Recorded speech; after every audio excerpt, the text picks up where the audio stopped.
ഈ കഴിഞ്ഞ തിങ്കളാഴ്ച നവംബർ 3-ാം തീയതിയാണ് apple iOS 26.1 update publicly release ചെയ്തത്. നമ്മൾ അതിനെപ്പറ്റി അതിൻ്റെ തൊട്ടടുത്ത ദിവസം നവംബർ 4-ന് വീഡിയോയും ചെയ്തിട്ടുണ്ടായിരുന്നു. കറൻ്റ്ലി പുതിയ അപ്ഡേറ്റ് ആയിട്ടുള്ള iOS 26.1 അപ്ഡേറ്റിനെ പറ്റി ഡീറ്റെയിൽ ആയിട്ട് അതിൽ ഏകദേശം 25-ലധികം പുതിയ ഫീച്ചേഴ്സും ചേഞ്ചസുമായിട്ട് ആപ്പിൾ കൊണ്ടുവന്നിട്ടുണ്ടായിരുന്നു. അതിനെപ്പറ്റിയെല്ലാം ഡീറ്റെയിൽ ആയിട്ട് സംസാരിച്ചിട്ടുണ്ട് ഈ ഒരു വീഡിയോയിൽ. ഇനി ഒരു 4 ദിവസത്തിനുള്ളിൽ ഞാൻ അതിൻ്റെ ഫോളോ അപ്പ് റിവ്യൂ, കാരണം നമ്മളുടെ കയ്യിൽ അവൈലബിൾ ആയിരിക്കുന്ന എല്ലാ ഡിവൈസുകളിലും ഇത് ഇൻസ്റ്റാൾ ചെയ്തിട്ടുണ്ട്, അങ്ങനെ ചെക്ക് ചെയ്ത് ഇതിൻ്റെ റിവ്യൂ അപ്ഡേറ്റ് ചെയ്യുന്നതായിരിക്കും. എന്നാൽ എക്സ്പെക്റ്റ് ചെയ്തതുപോലെ തന്നെ ഒരു കാര്യം, അതിൻ്റെ തൊട്ടടുത്ത ദിവസം ആപ്പിൾ iOS 26.2 ബീറ്റ 1 അപ്ഡേറ്റ് ഇപ്പോൾ റിലീസ് ചെയ്തിട്ടുണ്ട്. സോ എന്തൊക്കെ മാറ്റങ്ങളാണ് ഇതിൽ വന്നിരിക്കുന്നത്, ലെറ്റ്സ് ചെക്ക് ഇറ്റ് ഔട്ട്. ആദ്യം തന്നെ ഈ ഒരു അപ്ഡേറ്റ് സൈസാണ്. 26.2 അപ്ഡേറ്റ് ലഭിച്ചിരിക്കുന്നത് 9 GB അടുത്താണ്. നമ്മൾ കഴിഞ്ഞ അപ്ഡേറ്റ് വീഡിയോ, അതായത് iOS 26.1 വീഡിയോയുടെ കമൻസിൽ നിരവധി ആളുകൾ ചോദിച്ചൊരു കാര്യമാണ്, എൻ്റെ ഡിവൈസിൽ 4 GB അപ്ഡേറ്റേ ഉള്ളൂ, ചില ഡിവൈസുകളിൽ 12 GB മേലുള്ള അപ്ഡേറ്റ് വന്നിരിക്കുന്നു. എന്തുകൊണ്ടാണ്? ഞാൻ കഴിഞ്ഞ വീഡിയോയിൽ മെൻഷൻ ചെയ്താണ്, നമ്മൾ ഉപയോഗിക്കുന്ന ഡിവൈസുകൾ അല്ലെങ്കിൽ അതിൻ്റെ മോഡലുകൾ അനുസരിച്ച് അപ്ഡേറ്റ് സൈസിൽ ചേഞ്ചസ് ഉണ്ടാവും.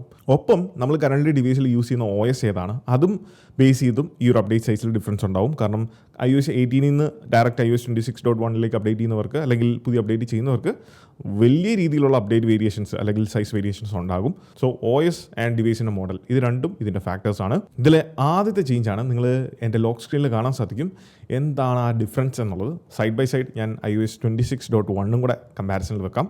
രണ്ടിലും ഞാൻ ലിക്വിഡ് ഗ്ലാസ് തന്നെയാണ് യൂസ് ചെയ്തേക്കുന്നത്. പക്ഷേ 26.2 അപ്ഡേറ്റിൽ നിങ്ങൾ കാണാം ആ ഒരു ഗ്ലാസി ഫിനിഷ് കുറേയും കൂടെ വ്യക്തമായിട്ട് നമുക്ക് കാണാൻ സാധിക്കും, അല്ലെങ്കിൽ കുറച്ചും കൂടെ ബെറ്റർ ആയിട്ട് കാണാൻ സാധിക്കും.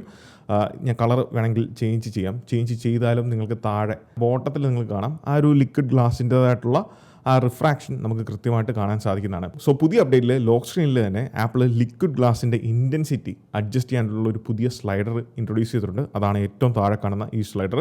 ഈ സ്ലൈഡർ നമ്മൾ ചേഞ്ച് ചെയ്യുന്നതനുസരിച്ച് ആ ലിക്വിഡ് ഗ്ലാസ് എന്നുള്ളതിൻ്റെ ആ ഒരു ഇൻറ്റൻസിറ്റി കൂടുന്നതും കുറയുന്നതും കാണാൻ സാധിക്കും. സോ ഈ ഒരു സ്ലൈഡർ ഉപയോഗിച്ചുകൊണ്ട് നമുക്ക് ലിക്വിഡ് ഗ്ലാസിൻ്റെ ഇൻറ്റൻസിറ്റി കൂട്ടാനും കുറയ്ക്കാനും ഇനി മുതൽ സാധിക്കുന്നതാണ്. ഇതെനിക്കൊരു തുടക്കമായിട്ടാണ് ഫീൽ ചെയ്യുന്നത്, കാരണം ഇതിലും വലുതെന്തോ വരാനുണ്ട്. ഇതൊരു സാമ്പിൾ മാത്രമാണ്. അപ്പോൾ പറഞ്ഞു വരുന്നത്, മേ ബി ഇതൊരു സൂചനയാണ് മുന്നോട്ട് പോകുമ്പോഴുള്ള അപ്ഡേറ്റുകളിൽ നമുക്ക് എൻറ്റയർ OSൻ്റെ ലിക്വിഡ് ഗ്ലാസിൻ്റെ ആ ഒരു ഡെപ്ത് ഉണ്ടല്ലോ, അല്ലെങ്കിൽ ഇൻറ്റൻസിറ്റി, അതിനെ നമുക്ക് മൊത്തത്തിൽ കൺട്രോൾ ചെയ്യാനുള്ള ഒരു ഫീച്ചർ ആപ്പിൾ കൊണ്ടുവന്നേക്കാം. ഇത് അതിനുള്ളൊരു സൂചനയായിട്ടാണ് എനിക്ക് തോന്നുന്നത്. കാരണം അവർക്ക് നിസ്സാരം ഈ ലോക്ക് സ്ക്രീനിലെ അതിൻ്റെ ഒരു ഇൻറ്റൻസിറ്റിനെ ഡയൽ ചെയ്യാൻ അല്ലെങ്കിൽ അഡ്ജസ്റ്റ് ചെയ്യാൻ സാധിക്കുമെന്നുണ്ടെങ്കിൽ തീർച്ചയായിട്ടും ആപ്പിളിന് സിമ്പിളായിട്ട് പാട്ടും പാടിക്കൊണ്ട് എൻറ്റയർ ഡിവൈസിൻ്റെ ആ ഒരു ഇൻറ്റൻസിറ്റി അഡ്ജസ്റ്റ് ചെയ്യാൻ സാധിക്കും. രണ്ട് നമുക്ക് യൂസ്ഫുൾ ആകാൻ പോകുന്നത് ബാറ്ററി ഡ്രെയിനിങ്ങിലേക്കാണ്. കാരണം ഈ ഒരു ട്രാൻസ്പെറൻസി അല്ലെങ്കിൽ ഈ ഒരു ലിക്വിഡ് ഗ്ലാസിൻ്റെ ഇൻറ്റൻസിറ്റി ഡയൽ ഡൗൺ ചെയ്യുവാണ് എന്നുണ്ടെങ്കിൽ സിസ്റ്റം വൈഡ് ആയിട്ടുള്ള ആനിമേഷൻസിലും അതോടൊപ്പം തന്നെ ഈ ഒരു UI എലമെൻറ്റുകളിലും ആ ഒരു റിഫ്രാക്ഷൻസ്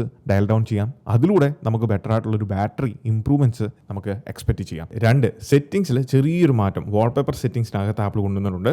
സോ പുതിയൊരു വാൾപേപ്പർ ആഡ് ചെയ്യാൻ വേണ്ടി നമ്മൾ സ്ലൈഡ് ചെയ്യുന്ന സമയത്ത് ഇവിടെ നമുക്ക് പ്രത്യേകിച്ചായിട്ടൊന്നും കാണാൻ സാധിക്കുന്നില്ല. പക്ഷേ ഞാൻ മുന്നേ ഒരു സ്ക്രീൻഷോട്ട് എടുത്ത് വെച്ചിട്ടുണ്ടായിരുന്നു.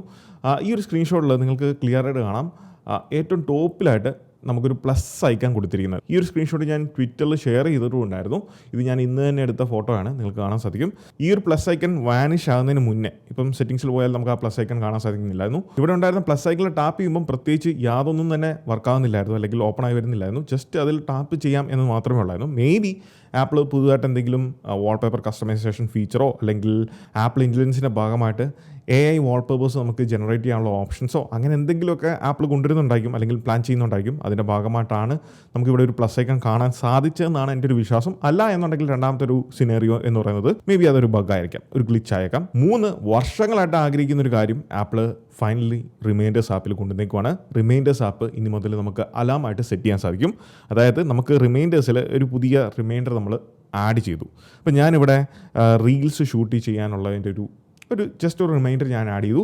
എന്നിട്ട് ഞാൻ ഡേറ്റ് ടൈം സ്പെസിഫൈ ചെയ്യുവാണ്. ഡേറ്റ് ഈ ഒരു 9-ാം തീയതി എനിക്ക് ഷൂട്ട് ചെയ്യണം, ആൻഡ് ടൈമും ഞാനിവിടെ സ്പെസിഫൈ ആണ്. ഇത് രണ്ടും ചെയ്ത് കഴിയുമ്പോൾ പുതിയൊരു ഓപ്ഷൻ കാണാൻ സാധിക്കും, അർജൻറ്റ് എന്നുള്ളത്. ഇത് റിമൈൻഡേഴ്സ് നമുക്ക് അലാമായിട്ടും ടൈമറായിട്ടും സെറ്റ് ചെയ്യാനുള്ള പുതിയൊരു ഫീച്ചറാണ്. അലോ കൊടുത്തു കഴിഞ്ഞാൽ നമുക്ക് ആ ഒരു സ്പെസിഫിക് ടൈം, ഇതിൽ മെയിൻ ഫോണായിട്ട് കാണിക്കുന്നത് എൻ്റെ iPhone 15 Pro ആണ്, അതുകൊണ്ടാണ് അവിടെ 15 Pro എന്ന് കാണിച്ചേക്കുന്നത്. അത് നമുക്ക് ചേഞ്ച് ചെയ്യാനൊക്കെ സാധിക്കും. സോ ഇതുപോലെ നമുക്ക് റിമൈൻഡേഴ്സ്, ഏത് റിമൈൻഡേഴ്സും നിങ്ങൾക്ക് അലാമായിട്ട് സെറ്റ് ചെയ്യാം. ഈ ഒരു സ്ക്രീൻഷോട്ടിൽ കാണുന്ന പോലെ കൃത്യസമയമാകുമ്പോൾ നമ്മളെ വാൺ ചെയ്യുന്നതായിരിക്കും. ഈ ഒരൊറ്റ ചേഞ്ച് വലിയൊരു കാര്യം തന്നെയാണ്. കാരണം പലപ്പോഴും നമ്മൾ റിമൈൻഡേഴ്സ് ഒക്കെ സെറ്റ് ചെയ്യും, പക്ഷേ അതിൻ്റെ നോട്ടിഫിക്കേഷൻ വരും, നമ്മൾ ശ്രദ്ധിക്കത്തില്ല. മിസ്സായി പോയി കഴിഞ്ഞാൽ അലാം ഉണ്ട് എന്നുണ്ടെങ്കിൽ കൃത്യമായിട്ട് നമ്മുടെ ഡിവൈസ് നമ്മളെ വാൺ ചെയ്യും.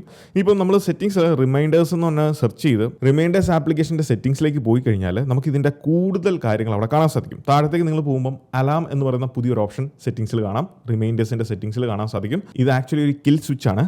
ഇത് ഇവിടുന്ന് ഡിസേബിൾ ചെയ്ത് കഴിഞ്ഞാൽ ഓട്ടോമാറ്റിക്കലി നമ്മുടെ റിമൈൻഡേഴ്സ് ആപ്ലിക്കേഷനിൽ നമുക്ക് പിന്നെ ആ ഒരു അലാം സെറ്റ് ചെയ്യാൻ സാധിക്കത്തില്ല. ഇത് കണ്ടോ, ഇവിടെ നമുക്ക് അലാം ഡിസേബിൾഡ് ആയിട്ട് കാണിക്കുന്നു. ഗോ ടു സെറ്റിംഗ്സ് കൊടുത്തു കഴിഞ്ഞാൽ മാത്രമേ ഉള്ളൂ നമുക്ക് ഇവിടെ പോയിട്ട് അലാം വീണ്ടും എനേബിൾ ചെയ്താൽ മാത്രമേ ഉള്ളൂ നമുക്ക് അലാം റിമൈൻഡേഴ്സിൽ സെറ്റ് ചെയ്യാൻ സാധിക്കത്തുള്ളൂ.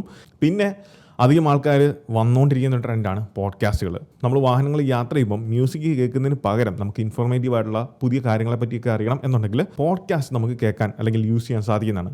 അതിൽ നിരവധി പോഡ്കാസ്റ്റ് ആപ്ലിക്കേഷൻ ഉണ്ട്. പക്ഷേ ആപ്പിളിൻ്റെ ബിൽറ്റ് ഇൻ ആയിട്ടുള്ള ഒരു പോഡ്കാസ്റ്റ് ആപ്ലിക്കേഷൻ ഉണ്ട്.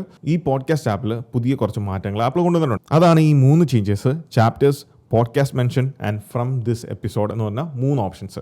നമ്മളിപ്പോൾ ഒരു പോഡ്കാസ്റ്റ് പ്ലേ ചെയ്യുവാണ്, യൂട്യൂബിലെല്ലാം നമ്മൾ കാണുന്ന പോലെ നമുക്കറിയാം യൂട്യൂബ് വീഡിയോസ് ചാപ്റ്റർ വൈസ് നമുക്ക് തിരിക്കാൻ സാധിക്കും. എന്ന് പറഞ്ഞ പോലെ നമുക്ക് ഈ ഒരു പോഡ്കാസ്റ്റിനെയും ചാപ്റ്റർ വൈസ് തിരിക്കാൻ സാധിക്കും. അതാണ് നമ്മൾ അതിൽ പ്രസ് ചെയ്ത് കഴിയുമ്പം, ആ ഒരു സ്ലൈഡിൽ പ്രസ് ചെയ്ത് കഴിയുമ്പം ഇതുപോലെ ചാപ്റ്റർ പരമായിട്ട് ഓരോ ചാപ്റ്റേഴ്സ് നമുക്ക് കാണാം. അതിലേക്ക് സ്ലൈഡിങ് ചെയ്ത് അല്ലെങ്കിൽ ആ ചാപ്റ്ററിൻ്റെ സ്റ്റാർട്ടിങ്ങോ അല്ലെങ്കിൽ സ്പെസിഫിക് ആയിട്ടുള്ള ഒരു ടൈമിലേക്ക് നിങ്ങൾക്ക് കൃത്യമായിട്ട് പോകണമെന്നുണ്ടെങ്കിൽ അങ്ങനെ നമുക്ക് ഈ ഒരു ചാപ്റ്റർ ബൈ ചാപ്റ്റർ നമുക്ക് ആ ഒരു പോഡ്കാസ്റ്റുകൾ കേൾക്കാൻ അല്ലെങ്കിൽ കാണാൻ സാധിക്കുന്നതാണ്. ഈ താഴെ കാണുന്ന 3 ഡോട്ടിൽ ടാപ്പ് ചെയ്ത് കഴിഞ്ഞാൽ ഏറ്റവും ടോപ്പിൽ നമുക്ക് ചാപ്റ്റേഴ്സ്, ഏതൊക്കെ ചാപ്റ്റേഴ്സ് ഈ ഒരു പോഡ്കാസ്റ്റിലുണ്ട് എന്നുള്ളത് കാണാൻ സാധിക്കും. ആൻഡ് കറൻ്റ്ലി പ്ലേ ചെയ്യുന്ന ചാപ്റ്റർ ഏതാണെന്നും നമുക്ക് ഇവിടുന്ന് കാണാൻ സാധിക്കുന്നതാണ്. ഇനി സ്പെസിഫിക് ആയിട്ടുള്ള ഏതെങ്കിലും ചാപ്റ്റേഴ്സിലേക്ക് നിങ്ങൾക്ക് പോകണമെന്നുണ്ടെങ്കിൽ ഇതിൽ ടാപ്പ് ചെയ്താൽ പെട്ടെന്ന് ആ ചാപ്റ്ററിലേക്ക് പോകാൻ സാധിക്കുന്നതാണ്. ഇനി നമ്മൾ കറൻ്റ്ലി കേൾക്കുന്ന പോഡ്കാസ്റ്റ് ജസ്റ്റ് അതിൽ ടാപ്പ് ചെയ്ത് കഴിഞ്ഞാൽ അതിൻ്റെ താഴത്തേക്ക് ഡീറ്റെയിൽസിലേക്ക് പോകും. നമുക്കിവിടെ ട്രാൻസ്ക്രിപ്റ്റ് കാണാൻ സാധിക്കും. എന്താണ് ഈ ഒരു പോഡ്കാസ്റ്റിലുള്ളത് അത് കൃത്യമായിട്ട് ടെക്സ്റ്റ് രീതിയിൽ നമുക്കിവിടെ കാണാൻ സാധിക്കും. അതാണ് ഈ ഒരു ട്രാൻസ്ക്രിപ്റ്റ്. ഈ ട്രാൻസ്ക്രിപ്റ്റിലും ചാപ്റ്റേഴ്സ് ഓട്ടോമാറ്റിക്കലി ഐഡൻറ്റിഫൈ ചെയ്ത് കാണുന്നതാണ്. ഈസി മണി സ്കീം എന്ന് പറഞ്ഞ ഓപ്ഷനാണ്. താഴത്തേക്ക് നമുക്ക് ഓരോ അടുത്ത ചാപ്റ്ററിലേക്ക് പോകുമ്പം ചാപ്റ്റേഴ്സിൻ്റെ ഹെഡിങ് കാണാൻ സാധിക്കും. ഇനി കേൾക്കുമ്പോൾ തന്നെ ലൈവായിട്ട് ട്രാൻസ്ക്രിപ്റ്റും നമുക്ക് കാണണമെന്നുണ്ടെങ്കിൽ ഇത് നേരത്തെ ഉള്ള ഫീച്ചേഴ്സാണ്. പക്ഷേ ഇപ്പം അതിൻ്റെ താഴെയും നമുക്ക് ചാപ്റ്റേഴ്സിൻ്റെ ആ ഒരു ഓപ്ഷൻ വന്നിട്ടുണ്ട്. അതിൽ ടാപ്പ് ചെയ്ത് കഴിഞ്ഞാൽ നമുക്ക് അടുത്ത ചാപ്റ്ററിലേക്കും അതിൻ്റെ ട്രാൻസ്ക്രിപ്റ്റിലേക്കും ആ ഒരു പ്ലെയറിൽ നിന്ന് തന്നെ പോകാൻ സാധിക്കുന്നതാണ്.